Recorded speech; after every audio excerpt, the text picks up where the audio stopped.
오늘은 우리 수요 말씀 묵상 훈련 세 번째 시간입니다. 오늘 또 묵상을 훈련하기를 원해서 함께 말씀 이 시간에 앉아있는 모든 분들 위해 하나님께 주신 은혜가 충만하기를 간절히 바랍니다. 그리고 말씀을 나눌 때마다, 말씀을 깊이 생각할 때마다 말씀이 주시는 위로와 치료하심과 능력 주심이 우리 시간 함께 참여한 모든 성도님들 가정과 모든 식구들이 함께 하기를 간절히 바랍니다. 오늘 본문은 마태복음 4장 18절로 22절 말씀, 우리 너무도 잘 아는 예수님께 제자들을 부르시는 말씀인데요, 우리 함께 큰 목소리 함께 읽어보겠습니다. 마태복음 4장 18절로 22절 말씀 한번 읽겠습니다. 시작. 갈릴리 해변에 다니시다가 두 형제 곧 베드로로 하는 시몬과 그 형제 안드레가 바다에 그물 던지는 것을 보시니 저희는 어부라. 말씀하시되 나를 따라오너라. 내가 너희로 사람을 낚는 어부가 되게 하리라 하시니 저희가 곧 그물을 버려두고 예수를 쫓으니라. 거기서 더 가시다가 다른 두 형제 곧 세베대의 아들 야고보와 그 형제 요한이 그 붙인 세베대와 한 가지로 배에서 그물 깁는 것을 보시고 부르시니 저희가 곧 배와 푸친을 버려두고 예수를 쫓으니라. 네, 너무나 귀한 말씀입니다. 예수님의 부르심, 그 은혜는 우리가 두고두고 생각해도 다 풀리지 않은 신비한 하나님의 사랑인데요, 오늘 이 본문을 가지고 우리가 한번 말씀 묵상하는 훈련을 한번 해보려고 합니다. 먼저 제가 다시 한번 강조하고 싶은 것은 여러분들 가운데 어떻게 하면 말씀 묵상을 잘하고 말씀을 읽을 때마다 말씀 속에 주어지는 깨달음과 위로함이 어떻게 내가 좀 나눌 수 있을 것인가 하는 마음이 있으신 분들은 가장 기본적으로 다음과 같은 세 가지가 필요합니다. 말씀 묵상이 잘 되어서 그 말씀이 나를 살려내려면 제일 첫 번째, 우린 제일 먼저 가로의 도우심을 강구해야 돼. 이것은 우리 몸에 배어 있어야 합니다. 성경을 필 때마다 또는 기도할 때마다 또는 말씀 속에 들어가 말씀을 묵상하고자 할 때 우리는 제일 먼저 누구의 도우심을 강구해야 합니다. 누구의 도우심일까요? 우리 한번 말씀 묵상해 보신 분들 아실 거 아닙니까? 여러분 기도할 때 기도하시는 분들은 제일 먼저 그냥 기도하는 게 아닙니다. 우리는 누구의 도움이 없이는 올바르게 기도할 수 없습니다. 뭘까요? 가로 안의 답이 네, 성령님입니다. 제일 먼저 성령님의 도우심을 강구해야 합니다. 왜냐하면 여러분 잘 아시는 것처럼 성경에는 각 책마다 저자가 있습니다. 근데 저자가 그냥 기록한 게 아니라 성령의 감동으로 기록된 것이 하나님의 말씀이기 때문에 하나님의 말씀은 사사로운 감정, 사사로운 경험과 지식으로 푸는 게 아니라 성령이 주시는 눈을 열고 성령의 도우심을 통해서 성경을 보아야 되는 것입니다. 우리 함께 하나님의 말씀 한번 보겠습니다. 고린도서 우리 2장 9절로 10절 말씀 똑같이 읽어보겠습니다. 시작. 기록된 바 하나님이 자기를 사랑하는 자들을 위하여 예배하신 모든 것은 눈으로 보지 못하고 귀로도 듣지 못하고 사람의 마음으로도 생각지 못한 감과 같으니라. 오직 하나님이 성령으로 이것을 우리에게 보이셨으니 성령 모든 것 곧 하나님이 깊은 것이라도 통달하시느니라. 우리 너무나 귀하게 여기는 하나님의 말씀입니다. 하나님 준비한 모든 것들을 성령을 통해 이루셨고 성령을 통해서만 깨닫게 하셨다는 게 하나님의 방법입니다. 하나님의 말씀도 하나님 우리에게 준비하신 가장 중요한 선물입니다.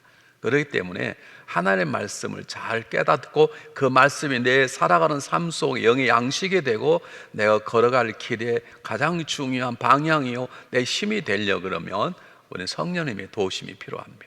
우리 한 번 더 볼까요? 요한복음 16장 13절 말씀 보겠습니다. 우리 함께 읽겠습니다. 그러나 진리의 성령이 오시면 그가 너희를 모든 진리 가운데 인도하시리니 그가 자의로 말하지 않고 오직 듣는 것을 말하시며 장래일을 너희에게 알리시리라. 하나님께서 우리에게 성령을 주신 성령 우리를 진리 가운데 인도하십니다. 진리는 예수 그리스도이십니다. 그러나 이 진리는 예수 그리스도뿐만 아니라 예수님이 남기신 하나님의 말씀도 진리입니다. 성령은 우리 안에 오셔서 예수님을 사모하게 하고 예수님을 찾게 하고 예수님을 닮아가게 할 뿐만 아니라 하나님의 말씀을 사모하게 하고 하나님의 말씀을 깨닫게 하고 그 깨달은 말씀대로 살아갈 수 있는 힘을 우리에게 주신 분이 누구냐? 성령님입니다. 그러므로 우리 말씀 묵상을 잘하길 원하시는 분들은 성경을 피자마자 성령님께 기도해야 됩니다. 성령님 저를 도우셔서 말씀을 읽을 때 말씀 속에 담겨진 진리들을 깨닫도록 저를 도와주기 바랍니다. 이런 기도가 필요합니다. 두 번째 또 필요한 것이 있습니다. 한번 잘 보실까요? 뭐뭐에서 읽어야 한다. 이게 중요합니다. 이게 잘 안 되면 잘 안 됩니다. 제가 우리 가장 기본적인 말씀 묵상 기본이 통독이라고 그랬잖아요. 계속 창세기부터 요한계시를 계속 읽는 것입니다. 가능한 빨리빨리 읽는 것입니다. 그것이 기본적이지만 그러나 어느 한 부분을 띄어서 그 속에 담겨진 진리를 찾아내려면 우리는 한 번만 읽어서는 안 됩니다. 잘 묵상하려면 어떻게 해야 될까요? 네, 그렇습니다. 반복해서 읽어야 합니다. 어떻게 반복하냐?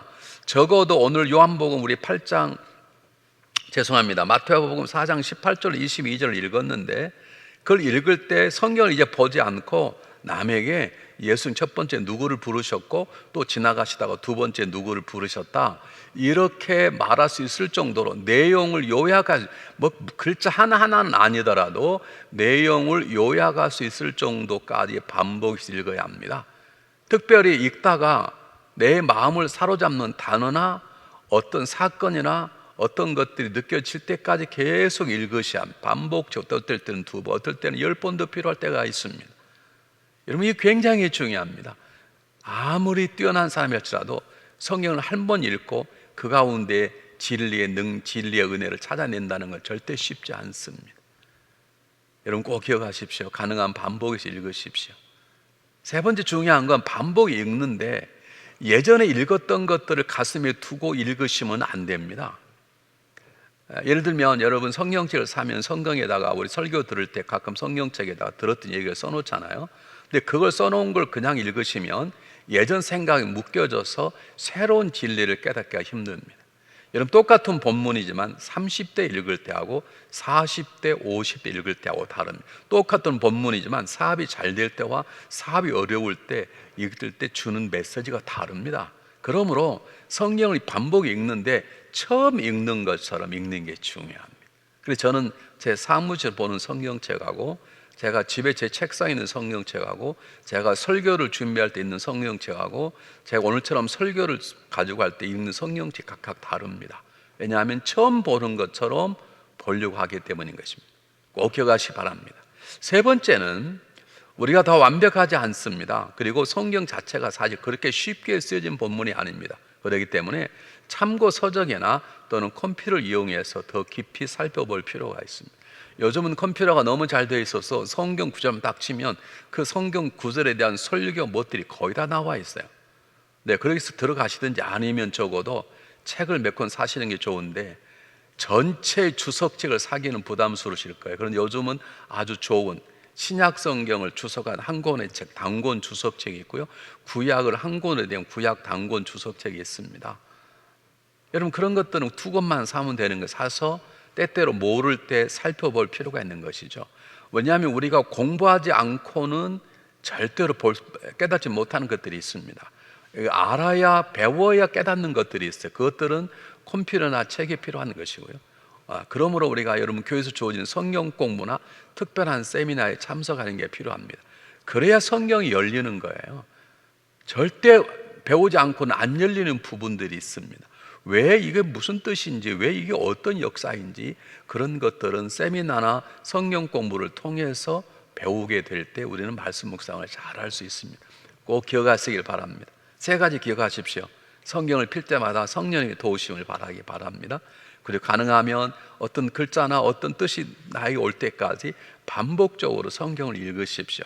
그런데 꼭 처음 읽는 것처럼 어제 읽었던 마음을 읽지 마시고 오늘 본문을 처음 보는 것처럼 읽으실 필요가 있고요. 세 번째는 성경 공부나 세미나나 또는 컴퓨터나 단책을 통해서 그 본문에 대한 더 깊이 있는 해석을 미리 읽어보고 준비하는 것이 말씀 묵상이 굉장히 도움이 되는 것입니다. 정말 값진 것을 투자를 해야 되는 것처럼 투자하셔서 말씀 묵상에 좀 전문가 되는 평신도 되었으면 참 좋겠습니다. 자, 그러면 오늘은 이제 본론에 들어가서 오늘 성경 본문의 문제를 놓고 해석하려고 그러는데요. 오늘 이런 본문은 어떻게 생각하면 그렇게 어렵지 않습니다. 여기는 어려운 교리적인 문제가 담겨 있지 않습니다. 어떤 어려운 단어가 무엇인지 그것도 담겨 있지 않습니다. 이건 하나의 사건입니다. 사건은 전후 문장을 봐야 될 필요가 있긴 있지만 그러나 그 사건 자체가 어렵지 않기 때문에 이걸 읽고 또 기도하고 읽고 기도하다 보면 성령님께서 우리에게 눈을 열어 깨닫게 해주시는 것입니다. 자, 오늘 성경 본문은 어떤 구원의 논리, 구원이라 교회론이라 구원론이라 성론론이 아니라 예수님께서 제자들을 2번 부르셨다는 거예요. 그리고 제자들이 예수님이 부르심을 받자마자 그냥 모든 걸 놔두고 따라갔다는 거예요. 오늘 이 얘기입니다. 저는 이런 경우에 이렇게 합니다. 오늘 성경 본문의 주된 메시지 주인공이 누군가? 지금 사람들이 등장했지 않습니까? 그러면 가장 쉬운 방법은 오늘 등장하는 사람 가운데 누가 가장 귀중한 것인가? 라고 하는 걸 보면 되는 거예요. 가장 귀중한 주인공이 누굽니까? 당연히 첫 번째는 예수님입니다. 두 번째는 예수님이 부르심에 순종했던 제자들의 모습입니다. 그러면 이렇게 묵상하는 거죠. 그럼 오늘 성경 본문 속에 나타나 있는 예수의 모습이 무엇인가? 성령님께서 오늘 본문 속에서 예수님의 어떤 모습을 우리가 깨닫기를 원하고 그 예수의 모습을 닮아가기를 원하는가 라고 하는 것을 집요하게 질문하는 것입니다. 한번 잘 들어보십시오. 어느 날 갑자기 예수님께서 바닷가 지나가시다가 몇 사람을 불렀습니다. 고기 잡고 있는 사람을 불렀습니다. 그리고 이제는 내가 사람을 향 넘어가 되겠다. 그물을 깁고 있는 사람을 불렀습니다. 그리고 새로운 일을 주시겠다고 따라오라 그랬더니 제자들이 따라갔다는 거예요. 우리 여기에서 예수님의 중요한 모습, 이 본문이 우리에게 강조하고자 하는 예수님의 모습을 깨달아야 됩니다. 첫 번째 무엇일까요? 한번 여러분 가로넣기 한번 해보시기 바랍니다. 무엇으로 부르신 예수님, 하나님과 동등대. 좀 어렵죠. 첫 번째 그게 무슨 말이냐면 예수님이 부르자마자 제자들이 생각해보고 고민해보고 서로 의논해 그런 게 아니라 부르자마자 그냥 막 따라갔다는 거. 어떻게 해서 이런 일이 벌어졌을까? 예수님께 제자들을 부르실 때 누가 옆에 의논하셨을까요? 의논할 사람이 안 계셨어요. 물론 예수님께서 미리 전에 하나님과 기도 가운데 의논하시고 나오셨다고 할 수 있겠죠. 그러나 오늘 성경 본문에 보면 예수님은 누가 의논하지 않았어요. 왜 예수님께서 그 제자를 그냥 부르시는가? 이것을 우리는 주권적인 행위라고 그러고 말합니다. 예수님만이 마음대로 하실 수 있습니다. 예수님만이 누구와 의논하지 않으시고 결정할 수 있습니다. 저는 예수님이 주권이십니다. 우리 주인 되시는 주님만이 전능하신 하나님이시고 하나님과 동등된 분이시기 때문에 내가 저들을 부르려고 그러는데 어떻게 생각하니? 물으실 필요가 없습니다. 모든 것을 완전히 하시는 분이십니다. 예수님의 선택에는 조금도 실수가 없습니다. 우리는 사람을 누굴 믿고 했다가 잘못 실수할 때 있잖아요. 그런데 예수님은 전능하신 하나님과 동등하신 분이십니다. 그렇기 때문에 의논한 일 없이 주권적으로 부를 수 있습니다. 이걸 잊어서는 안 됩니다. 우리가 부르는 주님은 완전하신 분이십니다. 우리를 부르신 주님은 하나님과 동등된 분이십니다. 그분은 주권적으로 우리를 마음대로 사용할 수 있습니다. 그분의 뜻대로 우리를 사용할 수 있습니다. 그게 오늘 성경 본문의 내용인 거예요. 너 나를 따라오지 않겠냐라고 묻지 않으셨어요. 따라오라고 주권적으로 명령하셨어요. 그래서 예수님은 우리의 왕이시고 우리 주인 되시는 분이신 것입니다.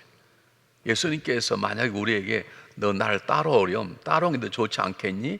이렇게 물으신다면 우리 어떻게 우리 인생의 삶을 그분에게 다 맡길 수 있습니까? 주님 우리의 모든 것을 다 아시는 분이십니다. 그런 주권적으로 의논하지 않고 그런 단독적으로 우리 모든 것들을 결정할 수 있는 전능한 하나님이십니다. 우리 빌립보서 하나 보겠습니다. 2장 6절로 8절 한번 보겠는데 똑같이 한번 읽어보겠습니다. 시작. 그는 근본 하나님의 본체시나 하나님과 동등됨을 취할 것으로 여기지 아니하시고 오히려 자기에 비해 종의 형체를 가져 사람과 같이 되었고 사람 모양을 나타냈으며 자기를 낮추시고 죽기까지 복종하였으니 곧 십자가에 죽으심이라. 그는 하나님과 동등된 분이시라는 거예요. 그렇기 때문에 그분은 의논하지 않고도 혼자의 힘으로 혼자의 판단으로 주권적으로 결정할 수 있으십니다. 그 결정에는 조금도 부족함이 없는 것입니다. 이 주님을 우리가 믿고 주님의 부르심에 순종해야 될 것입니다. 두 번째입니다. 두 번째 한번 가로넣기 해볼까요? 자신의 뭐를 분별해 했습니다. 좀 어려운 질문인데요. 그래도 이게 하나의 훈련이니까 한번 보시기 바랍니다. 왜 예수님께서 제자들을 갈릴리에서 복음을 증거하시다마자 오시자마자 제자를 왜 너 내 제자가 되라 나를 따라오라 제자를 부르셨을까요? 다음날 하시면 안 됐을까요? 1년 뒤에 하셨으면 안 되실까요? 왜 가장 중요한 사역이 시작되자마자 복음을 증거하고 회개하러 천국에 가까웠느냐라 말씀하자마자 그 다음에 하신 일이 제자들을 부르시는 것이었어요. 왜 그러셨다고 생각하십니까? 이렇게 왜 그랬을까라고 생각해 보는 것을 묵상한다 그러면 훈련하는 것입니다. 그냥 떠오르는 게 생각해 보는 것입니다. 왜 예수님께서 다른 일을 놔두고 왜 이렇게 제일 먼저 제자를 택하셨을까? 답은 하나입니다. 예수님은 자신이 뭘 분별하시는가요? 여러분 생각하십니까? 예수님의 생애는 공생애는 3년 또는 3년 반이라고 그럽니다. 그러니까 지금쯤 제자를 택하셔야 예수님께 제자들 3년 동안 잘 훈련시키시고 그 다음에 십자가에 돌아가시고 그리고 부활 승천하실 것입니다. 지금 택하지 않으면 예수님 이 땅에 더 오래 사셔야 되든지 아니면 예수님 제자들 훈련시킬 때 속성과로 3년 훈련을 2년을 줄이든 그래야 되는데 우리 아는 것처럼 예수님 제자들은 3년 반이라는 세월을 지났어야 됐어요. 그러므로 예수님은 지금 제자들 부르시면 안 되는 것입니다. 다시 말하면 예수님 뭘 분별하고 계신가요? 예수님은 자신의 때, 예수님은 자신의 시간표를 알고 있는 것입니다. 30의 공생을 시작했지만 이제 예수님의 남은 생애는 3년 반이라는 또는 3년이라는 짧은 세월밖에 남지 않았습니다. 이제 십자가 죽으시고 부활하시면 40일 정도 제자 함께 있으실 것이고 그리고 예수님은 이제 승천하셔야 되는 것입니다. 더 적어도 제자를 가르치는데 3년은 필요하다고 생각하시는 것입니다. 그래서 지금 부르지 않으면 안 되는 것이죠. 여러분 우리는 우리의 때를 분별하고 있습니까? 예수님은 우리의 때를 아십니다. 하나님 때에 따라 이른 비와 늦은 비를 주시는 것처럼 봄에는 봄바람을 주시고 여름에는 뜨거운 햇빛을 이길 수 있도록 폭우를 주시고 가을에는 아름다운 열매를 주시는 것처럼 때에 따라 은혜를 주시듯이 우리 주님은 자신의 때 자신을 향한 시간표를 알고 계셨습니다.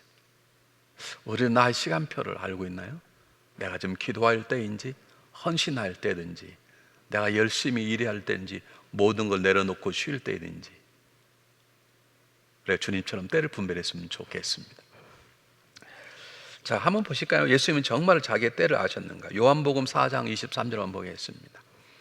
똑같이 한번 읽어보겠습니다. 요한복음 4장 23절 시작.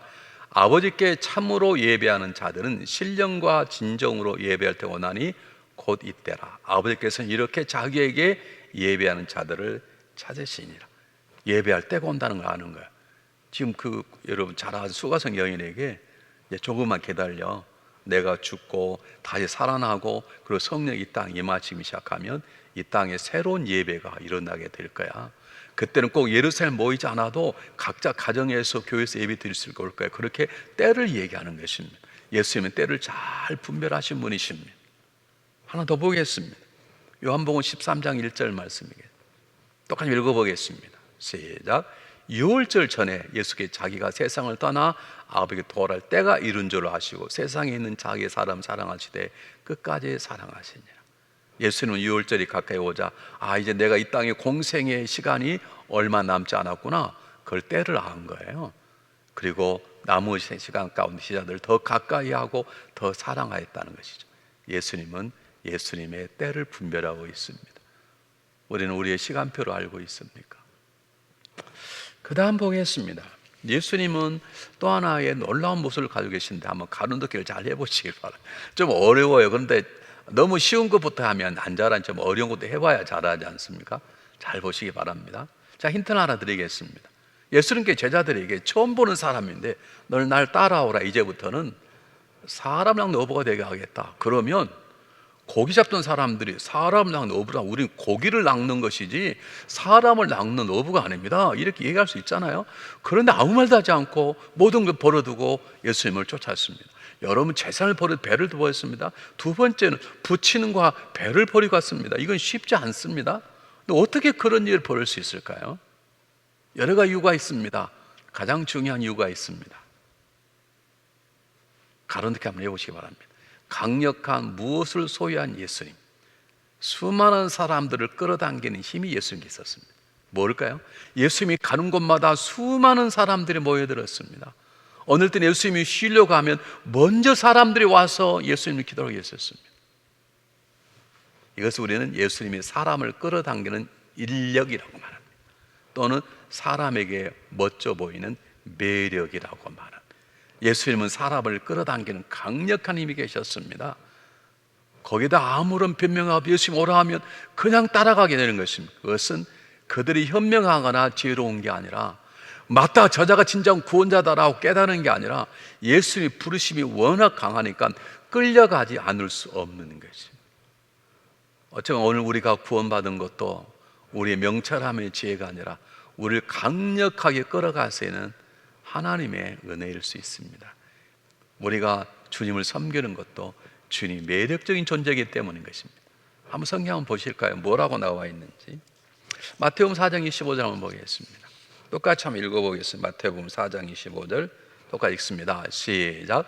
갈릴리와 데가볼리와 예루살렘과 유대와 요단강 건너편에서 허다한 무리가 두투니라.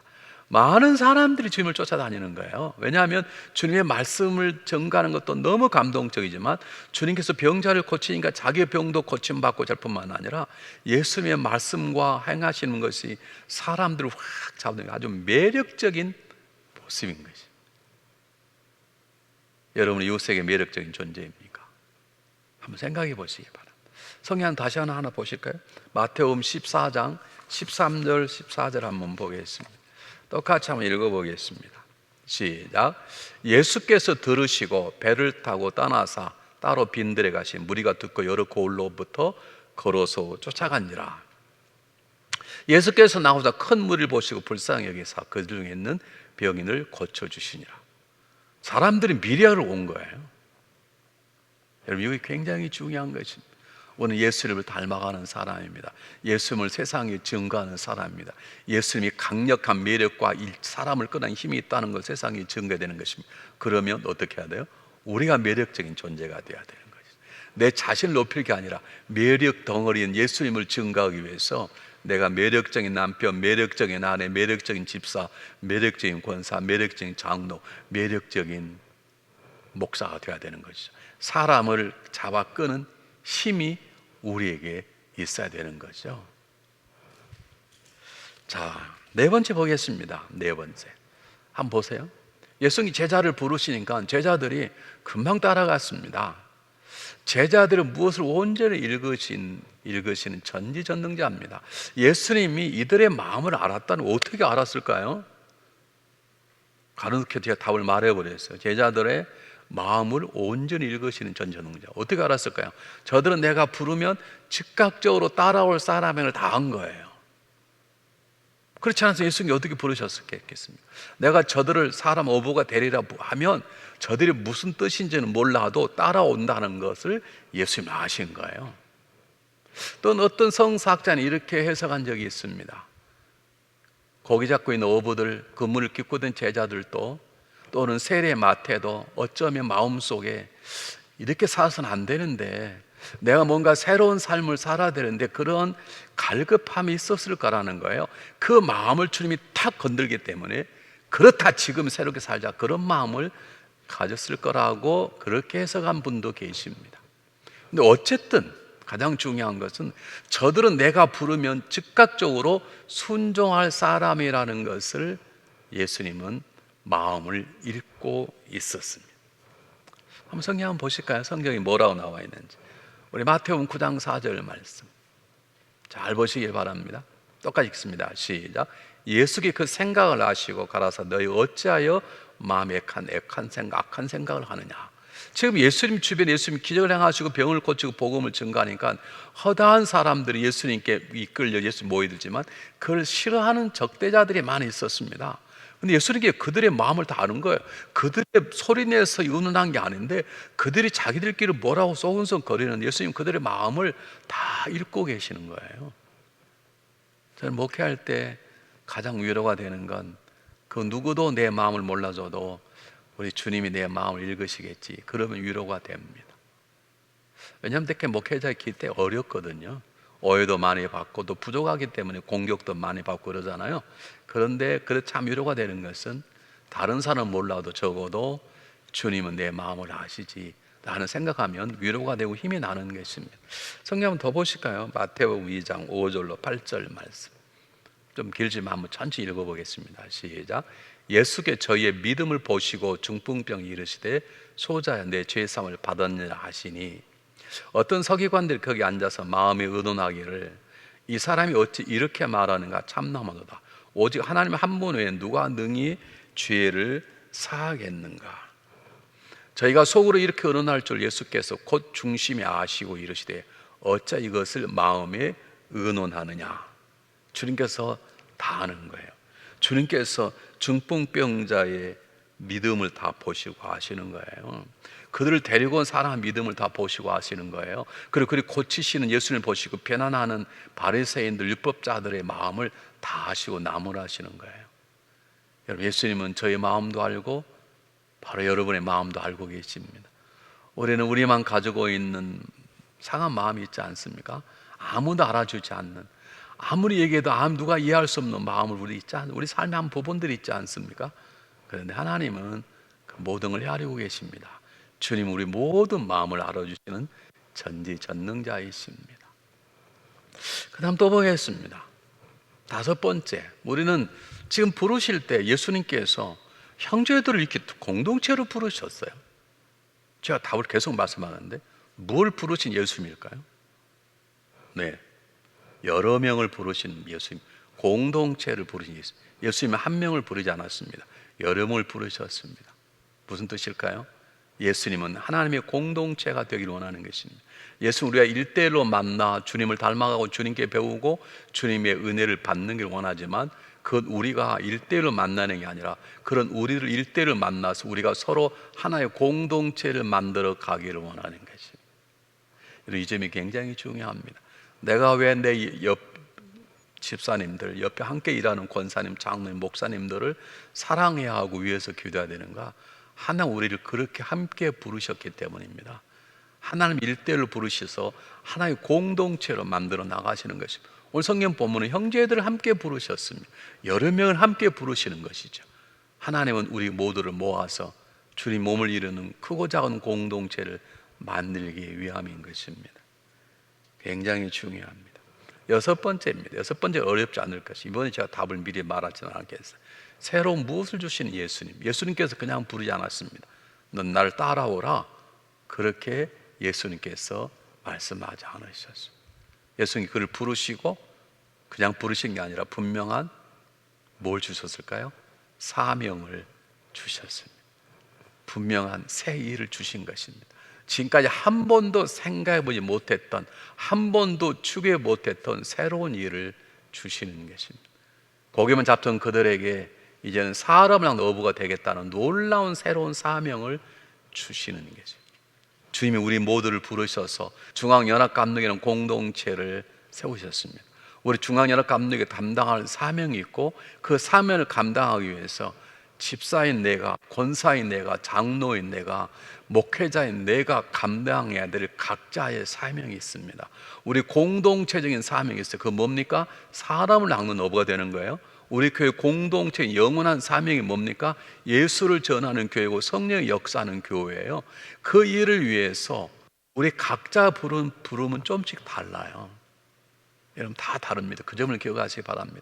우리가 전체 공동체적인 사명이 있는가 하면 그 공동의 사명을 어떤 사람은 기도하는 데 삶을 바쳐야 되고, 어떤 사람을 가르치는 데 삶을 바쳐야 되고, 다 바쳐야 되는 것이에요. 한번 생각해 보시기 바랍니다. 자, 그러므로 우리는 다음과 같은 질문을 우리 스스로 던져야 될 것입니다. 이걸 적용이라 그러는데요, 지금까지 하는 것을 우리는 말씀 묵상이라고 끝났다 하지 않고 그렇게 말씀 묵상을 배웠으면 오늘은 예수님에 대해서 나를 어떻게 적용할 것인가? 그럼 우리는 이렇게 묻는 것입니다. 나를 향한 주님의 부르심은 무엇인가? 제자를 부르시고 사랑 어부가 되게 하겠다. 그렇다면 하나님 나를 부르셔서 중앙연합감리교회를 통해서 어떤 일 내가 감당해야 되는 것인가? 여러분, 부르심을 깨닫지 못하면 부르심을 받지 않은 것과 마찬가지입니다. 하나님 우리 부르실 때 반드시 부르신 이유 사명을 주십니다.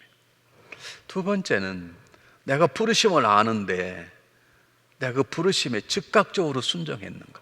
그리고 부르심을 감당하기 위해서 내가 내려놓을 것들이 무엇인가? 제자들은 배를 내려놓고 그물을 내려놓고 부친을 떠났다고 말하는데, 내가 주님의 부르심에 즉각적으로 순종했는가? 그 다음 내가 그 부르심에 순종하기 위해서 내가 내려놓아야 될 것이 무엇인가? 이게 쉽지 않을 것입니다. 목회자가 하나 좋은 건요, 목회자는 목사가 되는 순간에 많은 것들을 내려놓았습니다. 미련이 별로 없습니다. 뭐 좋은 집에 살고자 하는 마음도 없고요, 뭐 그렇게 목회자 그렇게 살 수 없지 않습니까? 좋은 곳에 가고 싶으면 시간도 마음도 없고 왠 시간도 하지 않으니까요. 그건 이미 다 내려놓으려고 노래가 안 해도 좌절로 내려놓게 돼 있는 거예요. 그래서 목회자가 그 점은 참 좋아요. 아마 여러분들 그냥 사시기 힘드시고 장사가 잘 되면 막 집도 바꾸시고 차도 바꾸시고 여행도 가고 그러실 거 아니에요. 뭐 그게 꼭 죄라는 것은 아닙니다. 그러나 내게 주신 사명을 감당하기 위해서 내가 내려놓아야 할 분명한 것들이 있습니다. 기억하시길 바랍니다. 마지막입니다. 주님께서 나 혼자 부른 게 아니라 함께 부르셨습니다. 중앙연합가임 성도님들은 함께 부름받은 동역자들입니다. 왜 서로 동역하고 있습니까? 그리고 내 부르심이 귀중하다면 부르심을 받은 김집사, 의집사, 박권사님, 김장로님, 이 목사님 다 중요합니다. 그들을 귀하게 여기고 있는 것인지 한번 생각해 보시기 바랍니다. 오늘 이 말씀을 함께 듣는 분들은 주님이 부르심을 받으신 분들입니다. 한번 좀 고민해 보십시오. 일주일간 나의 부르심은 무엇인가? 내가 부르심에 순종하고 있는가? 내가 부르심을 감당, 내가 내려놓을 것이 무엇인가? 그걸 깨닫고 그걸 살아내보는 것입니다. 그것이 적용이고, 그럴 때 말씀은 우리를 놀랍게 변화시키실 것입니다. 기도하겠습니다. 사랑이 많으신 하나님 아버지, 세상에 주는 잠시의 죄의 쾌락을 쫓아 살아가는 저희들인데 오늘 저희를 찾아오셔서 우리의 발걸음을 멈추게 하시고 나를 따라오라 사람 노부가 되게 하라 부르신 주님, 주님의 은혜에 감사합니다. 주님이 저희를 부르지 않았다면 지금도 세상 속에서 세상에 주는 쾌락으로 낄낄거리며 죽어갈 저희들인데 주님의 부르심 때문에, 주님의 이끌으심 때문에 저희들이 이곳까지 와서 주님의 교회를 섬기게 된 걸 감사하며 모든 영광을 하나님께 올려드립니다. 하나님 부르심을 깨닫도록 도와주시고 그 부르심에 순종할 수 있는 믿음을 주시며 부르심을 감당할 수 있도록 내려놓을 수 있는 용기를 허락하여 주시옵소서. 함께 불러주시니 감사합니다. 함께 부름받은 성도들, 함께 부름받은 아내와 남편들을 정말 사랑하고 존중 여기는 자가 되게 도와주시옵소서. 하나님 우리를 부르셨으니 잘 감당할 수 우리를 이끌어 주시옵소서. 예수 그리스도 이름으로 감사하오며 간절히 기도하옵나이다. 아멘. 그는 근본 하나님의 본체 오히려 자기를 비워 종의 형체를 가지사 사람들과 같이 되셨고 우리 모습으로 오시어서 자기를 낮추시고 죽기까지 복종하셨